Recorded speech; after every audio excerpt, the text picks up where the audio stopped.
Minds bring together men and women on a melanated minds journey to embrace self-love and empowerment through understanding and taking care of their mind, body, and soul. Melanated Minds is an exclusive community that uplifts and supports one another. The network made for us. Join the Melanated Minds Network today. Hey, what's up, everybody? It's your boy, DJ Chosen One, aka Mr. Lamar from Ready to Love. I got some exciting news for you. Mark your calendars because the Melanated Minds Network is bringing you the Good Game Day Mental Health Fair on September 21st, 2024 at the Waller County Community Center in Prairie View, Texas. This is an event you don't want to miss. This event is about promoting mental health and community wellness. It's happening from 10 a.m. to 4 p.m. with doors opening at 9:30 a.m. We'll have incredible speakers, interactive booths, and resources to help you take care of all your mental health. And that's not all. I'll be there spinning the hottest tracks to keep you hyped along with our amazing host, Dr. Felicia L. Poe, and our guest, Ron Chilson. We're bringing the energy, the knowledge, and the vibes all day long. Plus, we can't forget the highlight of the day. The Southern Jaguars will take on Prairie View Panthers at 6. All right. So, hi, everybody. I am Dr. Shamarah. I am the founder of the Melanated Minds Network. And so, if you have not noticed that we are having a mental health fair, and it is on September 21st at or near Prairie View, HBCU near Houston, Texas. So make sure if you're near Houston, make sure you drive down to Prairie View and at the Wallers County Community Center and see all of our wonderful vendors that we're going to have and just have a free day of understanding and learning mind, body, and spirit. And so today I am so excited to be on the podcast with you all. I love seeing the podcast every Thursday, but I get the privilege today to be the host of the podcast, and I get to bring up somebody who's absolutely amazing. She is my publisher. She is my ghostwriter. She is everything there is when it comes to Black writing and publishing. And so I want to bring up Nicole D. Miller. I want to bring her up. And before we dive into just asking questions and getting some answers and diving into, navigating the literacy world as a Black author, I want her to introduce herself because, you introduce yourself the best. So I want her to introduce herself, and then we're going to dive into just a conversation of just talking about being an author, having a publishing company, being African American, all the things that we can talk about as minorities. So Nicole, thank you for getting on. Thank you for joining me. Tell the world who you are. Well, hi, Dr. Shamarah. Thank you for having me. My name is Nicole D. Miller. I'm an author, blogger, writer, speaker. I also host a female panel called Girl Talk. We dialogue about women's issues, everything pertaining to us. It's really a safe space for women leaders to edify one another and pour out. And I'm the owner of a faith-based hybrid publishing company called N.D. Miller Publishing, which we have the honor of publishing your book. And I've had the honor of learning your story and helping to partner with you in ghostwriting. So it's been a very fruitful season all around. Absolutely. Yes. So I've been trying to publish a book for a while now, and Nicole is the one that pushed me over the edge. So if you do not know, my book comes out on my birthday, my 40th birthday, November 14th. We will have a book release party and a 40th birthday party. The book is on pre-sale right now. We have about maybe 12 copies left for Hey. pre-sale, where you get to have my wonderful signature. You get to have that special copy, the Herology of a Woman. And it's such an empowering story of my memoir. Just talk about adversity, empowerment, resilience, all the above. And so I'm absolutely excited for everyone to read it. It's going to be one for the book. So while we're talking about being an author, let's dive into our first question. And so the first question that I want to know, and probably people who are listening want to know, is the journey of authorship. So can you share your journey on becoming an author, and what inspired you to start writing, and what were some of the key milestones along the way? Yeah, so my background is not a traditional writer's background. So my background is in business. Both my degrees are in business. I actually owned a bookkeeping company for several years. Writing was birthed out of a standstill in my career. So I often encourage people that it could be that thing that's on the side of your life, the sidelines of your life that you're not really paying attention to. That could be your purpose. And so for me, I started blogging back when blogging was a big deal. Now podcasting is taking over, but for the bloggers out there, I'm still blogging too. So I'm with y'all. So I used to blog, and I ended up writing a blog called How to Overcome Heartbreak, Recovering from Misguided Love. And I poured out my heart in that blog, and it reached a lot of people. And I felt spiritually God was leading me to write my book with the same title. So that was like my first stepping stone into the literary community of transitioning from a blogger to an actual indie author, which is an independent author. And that got the ball rolling. I would say the key milestones would be that very first book I published in 2014, but it wasn't until 2020, I think it was 2021, I picked back up some short stories I had started writing in the midst of the pandemic. And I ended up finishing them and publishing my first fiction book called Stories for the Urban Soul. And that was when I switched my mindset to see myself as an author and to take myself more seriously. So even though previously I did have 2 books published, I never saw myself as an author. So I wasn't showing up like that. Like I was doing events, I was selling books, but it was still like a side thing. And I was first and foremost a businesswoman. But when I shifted into that space of I'm a full-time author, I'm going to really see what's on the other side of this. That's when things started going to the next level for me. And then when I released my first novel, it went to another level. And then when I released The Publishing House, it went to another level. And so it's just been kind of going in that direction and expanding. But a lot of it was because of my mindset. I had to see it first in order to walk in it. So you had to have faith, true faith, right? We can always say we have faith, but you really had to walk in your purpose.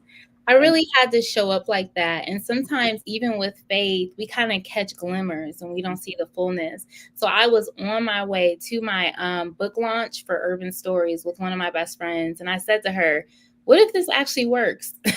So it's like I'm on the way to the book launch. I'm stepping out here, but it's like, wow, could this really work? So you're still like, you sense it, you believe it, but you don't see the full manifestation, but you just keep showing up until you can see that fruit. yes. All right. And so a few things that I heard that was very key in it. One, you said at first I was just doing it as a side hustle. I wasn't really putting my full throttle self into it. But when I did, all right, I seen that tree start to bloom. It's the seeds start to grow. So that was something that was real key. Like when we think about just business in general, we always say, yeah, I'm an entrepreneur, but I'm not really giving my all. I feel like I can give more, but sometimes that fear, right? That fear comes in. But if you have faith, that fear shouldn't exist, right? And so that's what I heard. But then you're walking in your purpose. And so walking in your purpose, it feels good to wake up every morning knowing that I'm doing what I love to do. Doesn't that feel Yeah. great? I can honestly say I have been in purpose. Like everything's a stepping stone to get to where we are today, right? So all of it is used for our story and our journey.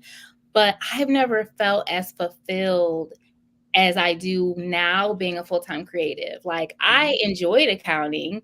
I enjoyed being a financial specialist. I like using that side of my brain, and I still do all of that for my businesses. That's the only way I can really grow my business. But being a full-time creative, especially when I'm knee deep in the midst of a project, like writing When Love Wins, when I never knew I could write a novel, and spending 8 hours a day writing, or leaving my friends and they kicking it, and I'm like, I gotta go home and write. Like, being in this passion infused environment, there's just nothing like it. I honestly felt like I fell in love with writing. Nice. And so listen, that's the different, like, I like to write in my mind, but everybody tell me you can write. You're really good at writing. I don't want people to really read my writing. Like, I want to do it for myself and feel fulfilled. And so it's just like that courage. You like, I love being a creative. I'm like, I feel like I'm an internal creative person. Like, I can create, hold it for a few seconds, and when I feel like I want to give it out, then I give it out. And so how do you just like, listen, it is what it is. I'm going to give you this no matter what. And I know this is not one of the questions, but No, it's it not. just came to my mind because you always tell me, like, you know how to write. Like, Yes. you're a good writer. I Mhm. know I'm not. Well, this is what I say is stepping stones. So my very first book was a vulnerable, transparent, me retelling heartbreak and relationships, but I shared it because other people needed to hear it. And so I tell people the motivation is that there are people who need to hear your story. I think everyone is a storyteller, no matter what shape or form it comes out of. You have a story to tell. And so that was my primary motivation initially, was like, somebody needs to hear what I have to say. This is going to help someone. Even when I started writing fiction, I always infuse pretty heavy topics. Even with When Love Wins, it's geared towards the younger generation, things they struggle with, especially in the Black community that we may not talk about, like cutting, depression, grief recovery. So, like, heavy topics, but infusing it with their world, their music, their fashion, lighter, fun experiences. So the primary motivation for me is to offer encouragement, uplifting others, and inspiring them through my writing. But I also think I'm a good writer, so I want other people to read it. Unlike yourself, where you are a good writer, you don't want other people to read it. Yeah. So yes, I'm slowly getting there. I'm slowly I just getting think there. it's baby steps, and just as you keep putting yourself out there, like with this book, and we did incorporate some of your writing, and you have some poetry, and as you're pushing it, you're gonna get more comfortable, and you're gonna realize somebody needs to hear this. Yes. And you said everyone, everybody has a story, and Yes. somebody needs to hear it. Mhm. And I think that's a message for, our listeners. Everybody, your story matters. No matter, don't ever compare your story to somebody else, because your story matters, and it's going to be there to help somebody else. So continue to tell your story how you see your story. Agreed. Yeah, so that leads us to question number two. And we kind of like talked about it, but we're gonna go a little bit more deeper into it. Challenges and triumphs. What specific challenges have you faced as a Black author in the literacy world, and how have you overcome them? Can you also share what are some of your most rewarding moments? So, what I'll say is a lot of my experience has been more so being an indie Black author. So, in the literary community, there's kind of like two teams. You have the traditionally published authors and books, and then you have the independent published authors and books. And back in the day, independent published authors were kind of like snubbed. They were like looked down on, but that's because the quality wasn't really there, and everybody was like willy-nilly with it. Now we have better quality, better resources, social media tools, all those things. So if I show up to local bookstores in our community, they may look at me sideways, right, if I say I'm an indie author. But they also may look at me sideways if I'm a Black indie author. So I just kind of wanted to preface that with being an independent author is kind of like a thing too, where it's not necessarily about race, but it's still like an issue. But I will say more recently, there was a challenge with the local bookstore, and I could tell it was because I was a Black author and they turned down my works. So that does happen at times. But for me, because I'm so driven and I'm intent about fulfilling my purpose and my calling, and I'm more of an entrepreneur, then I will just keep going.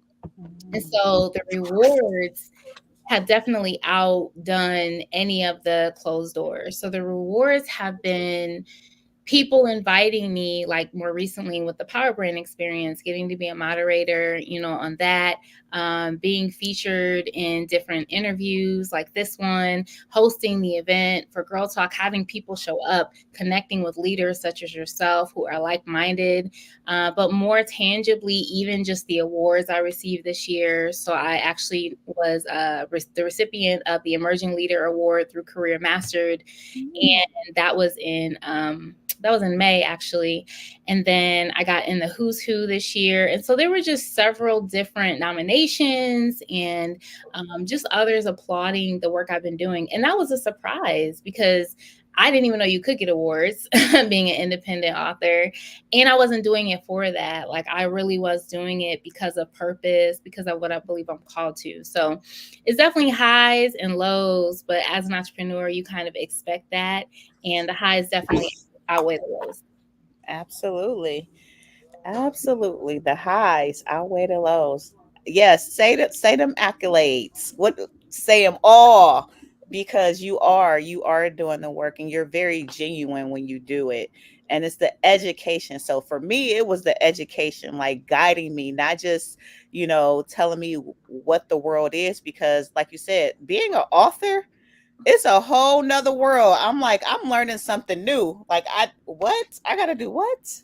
How? Yeah, and that's one of my biggest things is education. So I'm glad you said that, is education and empowerment and equipping. So some hybrid publishers, they kind of do everything themselves. They don't let you behind the scenes. But the way that I set it up, we're partners. I want you to be educated and empowered and to keep all of your rights and to receive all of your accolades for your work. So it really is about equipping. Okay, so the three E's, the magic E's: education, empowering, and equipping. Great. And so, what I did hear from you, just saying that, I'm going to get my book out there, and it's just having tenacity, having the persistence, being consistent, understanding that, no doesn't mean no. It just might mean not right now. Maybe it wasn't made for you at that particular time, and let me go navigate somewhere else. But that brings you back to who's your foundation, and that's God. And having that faith and understanding that He doesn't close doors that you should walk through. He opens them. And Yeah, that took me a long time to learn. When I was younger, I took it as rejection and I didn't understand not every door is meant for me. And so you saying that reminded me the very day that I received a rejection from this bookstore that wouldn't take my book. I had a speaking engagement to do an author's chat where I got paid, which doesn't always happen. So this was nice. And so it was a win, and I sold books that day and I made some other connections. So it literally happened around the same time frame, but I couldn't get discouraged by that no, because there was another yes that was attached to my name. look at that. So just keep going. Look, she's giving you some gems as we go through this.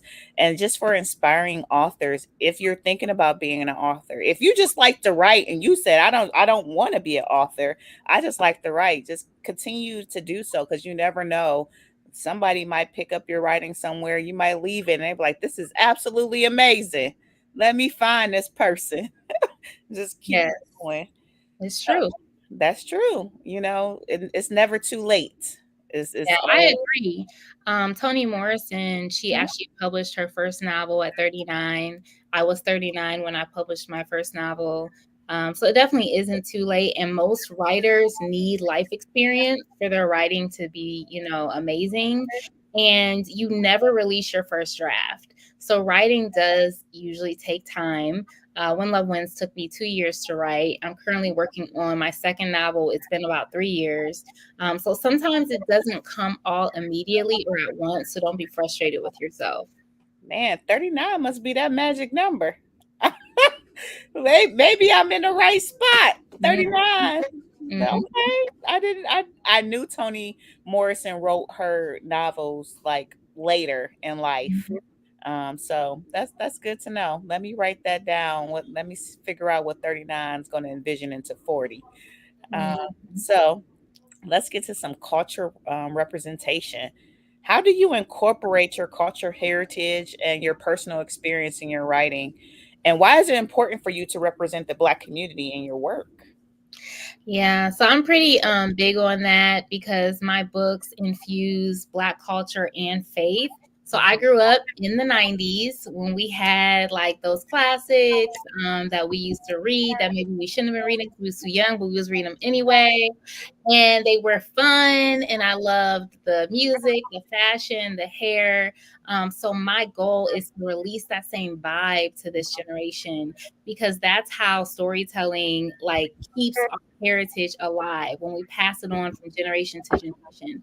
So that's really my goal in all of my writing is to pay homage to African American culture, Black culture, which birthed out hip hop, which birthed out so many positive things or things that helped us overcome our specific struggles because we had an identity switch when we were shipped to this country. So that's part of it, but it's also to make God tangible to this culture. It's also to make God relevant.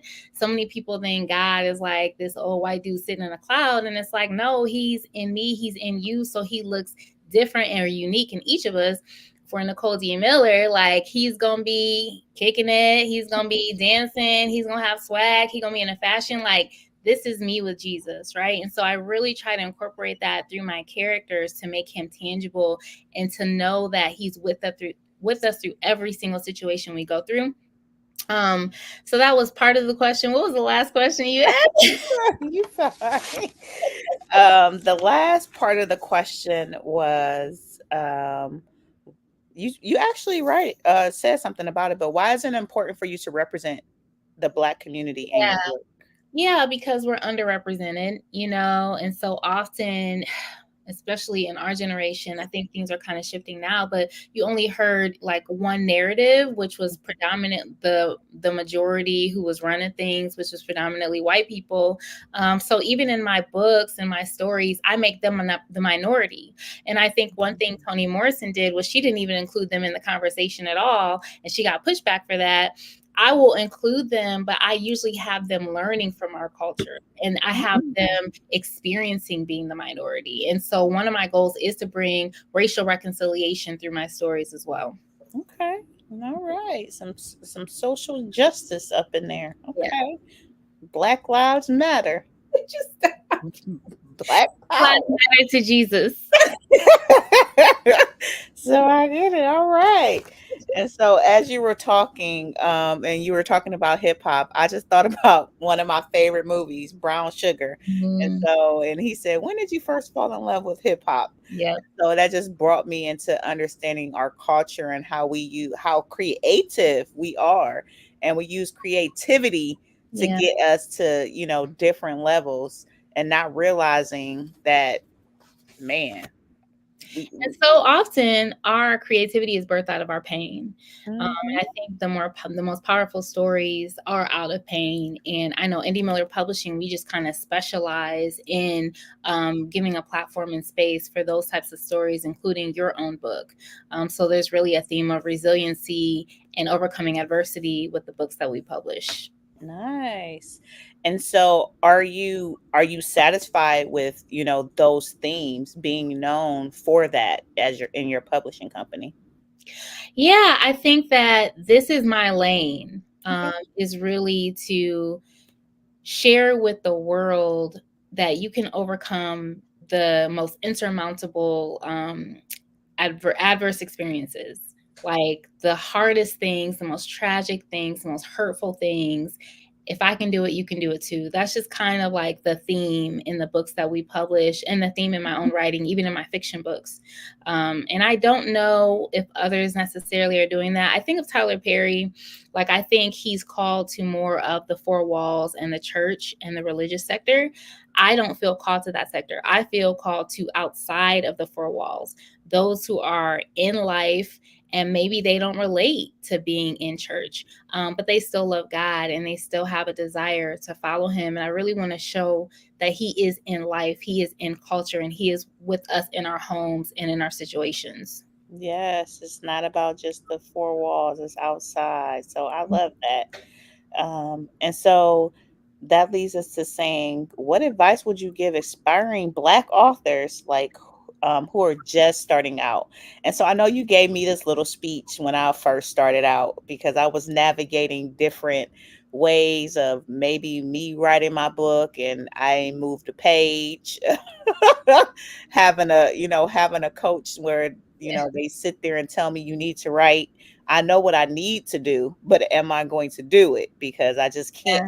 I just my brain and my pen ain't working together. Like it just doesn't work.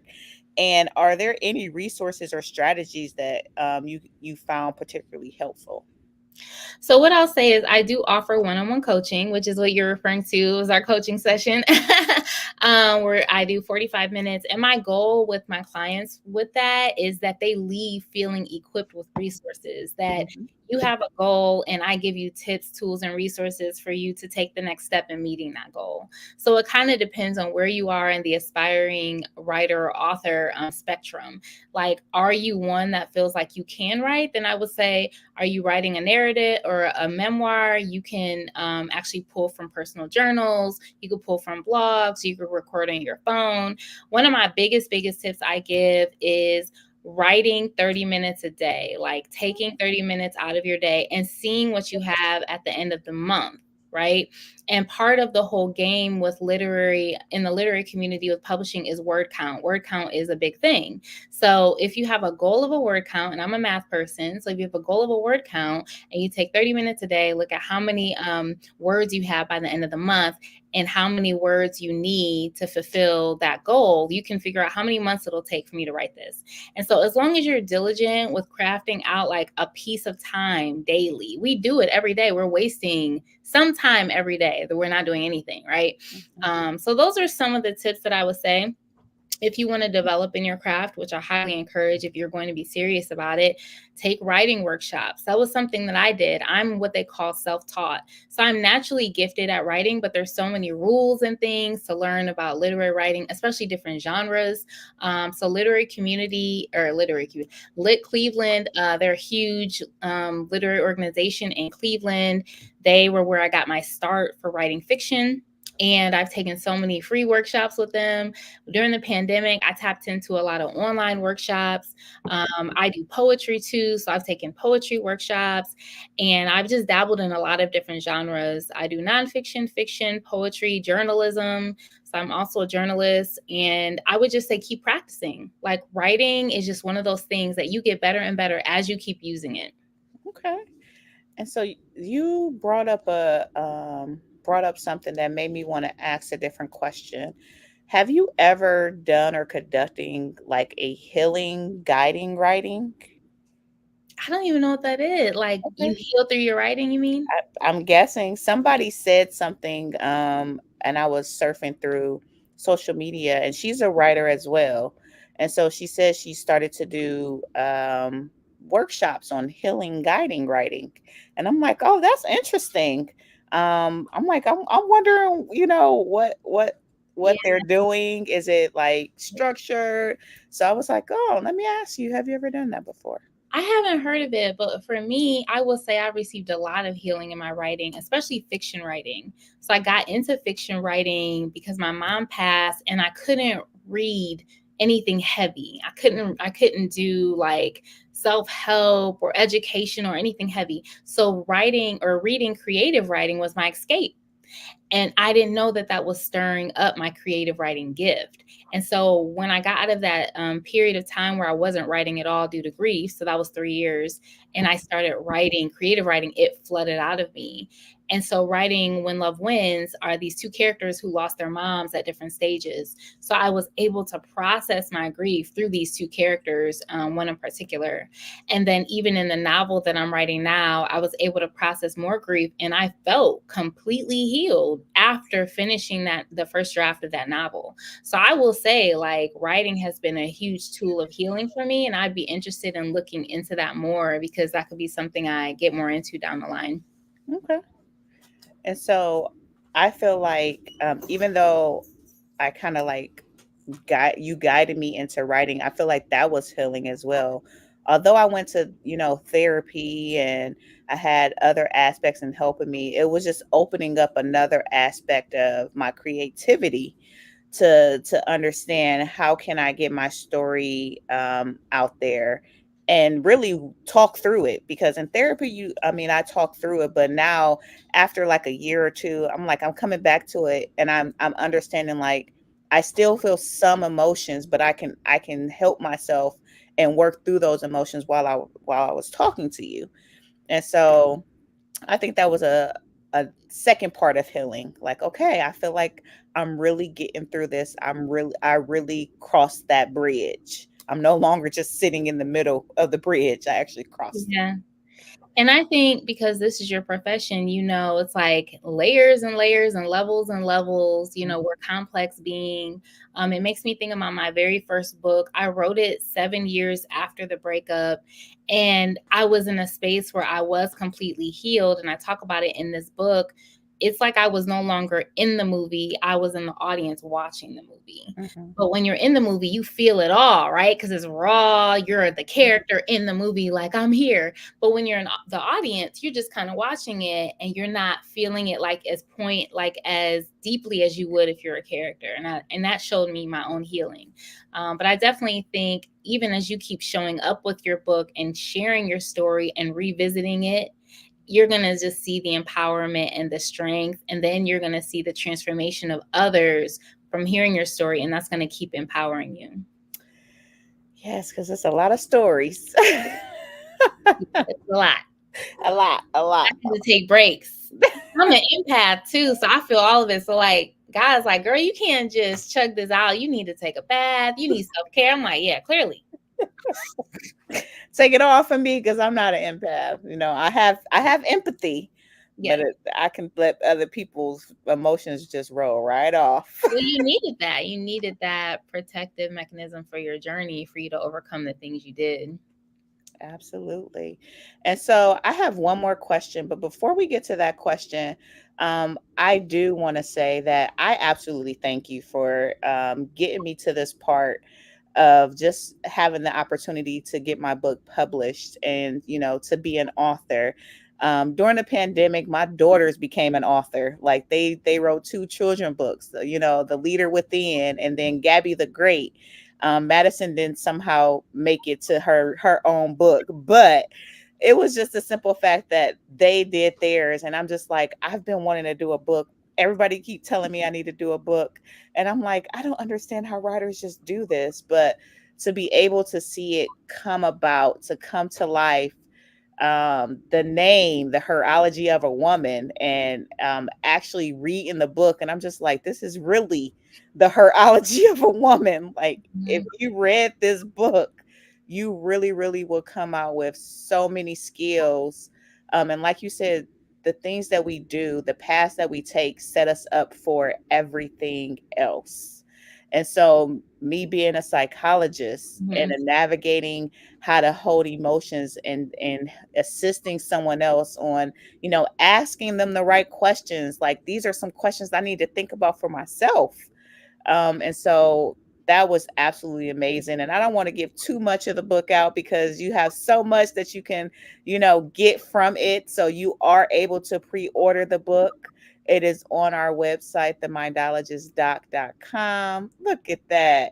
And so the horology of a woman is just an empowering memoir.